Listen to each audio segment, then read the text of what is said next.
American vice president J D Vance کی ایک تقریر جو ہے چھوٹی سی، وہ پاکستان میڈیا دکھائے گا، ان کا جو میسج ہے. لیکن بہرحال یہ جو سارا معاملہ چل رہا ہے مذاکرات کا، اس نے ایک پوائنٹ میں یہ کہوں گا کہ وہ ثابت کر دیا ہے کہ جو عمران خان کا ویژن تھا اس ساری صورتحال کے حوالے سے کہ مذاکرات، افغانستان کے ساتھ بھی وہ کہتے تھے مذاکرات کے ذریعے مسئلہ حل ہوگا. اور آپ کو یاد ہوگا کہ انہوں نے تب جب وہ وزیر اعظم تھے تو سعودی عرب اور ایران کے درمیان معاملات کو ٹھیک کرنے کے لیے میڈیشن کی آفر کی تھی، اور انہوں نے ہمیشہ سے یہ موقف اپنایا تھا کہ یہ سارے کا سارا معاملہ مذاکرات کے ذریعے حل ہو سکتا ہے، اور جنگ جو ہے اس کے نتیجے میں اس کے بعد بھی مذاکرات کرنا پڑیں گے تو جنگ کا فائدہ نہیں ہے. آج آپ دیکھیں پاکستان فیسیلیٹیٹر ہے، اور افغانستان اور ایران اور امریکہ کے درمیان مذاکرات ہو رہے ہیں.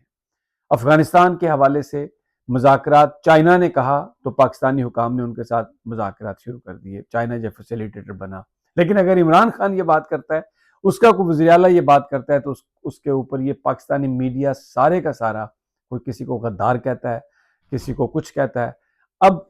یہی وہ وجہ ہے کہ پاکستانی میڈیا نے بجائے اس کے کہ وہ انڈیپینڈنٹ جرنلزم کرتے، بجائے اس کے کہ وہ صورتحال کا تنقیدی انداز میں جائزہ لیتے، انہوں نے ہمیشہ ایک حکومت کا، آپ یہ سمجھیں کہ ماؤتھ پیس بننے کی کوشش کی ہے. تو آج پاکستانی میڈیا کی کریڈیبلٹی کا یہ عالم ہے کہ پاکستان کے اندر مذاکرات ہو رہے ہیں، اسلام آباد میں مذاکرات ہو رہے ہیں، لیکن مذاکرات کیا ہو رہے ہیں، مذاکرات کس طریقے سے ہو رہے ہیں، اس کے اندر کون سا ایشو ہے، ڈیولپمنٹ کیا ہے، پاکستانی میڈیا کو کوئی نہیں دیکھ رہا. پوری دنیا میں پاکستانی میڈیا کی ایپیٹائٹ نہیں ہے. Al Jazeera, C N N, Fox, B B C, Spanish ادارے، جرمنی کے ادارے، وہ تمام نیوز آؤٹلیٹس جو ہیں ان کی طرف لوگوں کی توجہ ہے کہ پتہ چلے کہ کیا خبریں آ رہی ہیں. اور پاکستانی میڈیا کیا کر رہا ہے آپ دیکھ رہے ہیں. یہاں پر جو کنونشن سینٹر میں فوڈ لگا ہوا ہے، آپ سیلفیاں بنوا لیں. یہ پاکستانی میڈیا جو امریکن جو جرنلسٹ ہیں، ایرانی جرنلسٹ ہیں، امریکن جرنلسٹ ہیں، ان کے میڈیا کی، ان کے انٹرویوز کی جستجو میں ہے، کوئی ایکسیس نہیں. اور پھر دیکھیں جو پاکستان کے بڑے معتبر ترین جو سوشل میڈیا سے تعلق رکھنے والے لوگ ہیں، ان کو بھی سائیڈ لائن کیا گیا ہے، ان کو آنے کی اجازت ہی وہاں پر نہیں دی گئی. تو جو سرکاری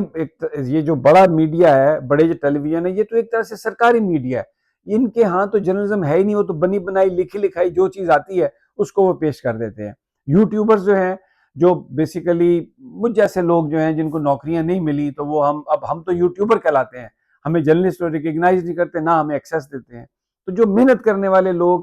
میں یہ نہیں کہتا کہ سارے یہ جو حکومتی اس وقت بڑے بڑے چینلز کے حکومتی ترجمان بنے ہوئے ہیں یہ کوئی محنت کرنے والے نہیں ہیں، لیکن ظاہر ہے کبھی پیسہ، کبھی مالکان اور کبھی اور پریشر،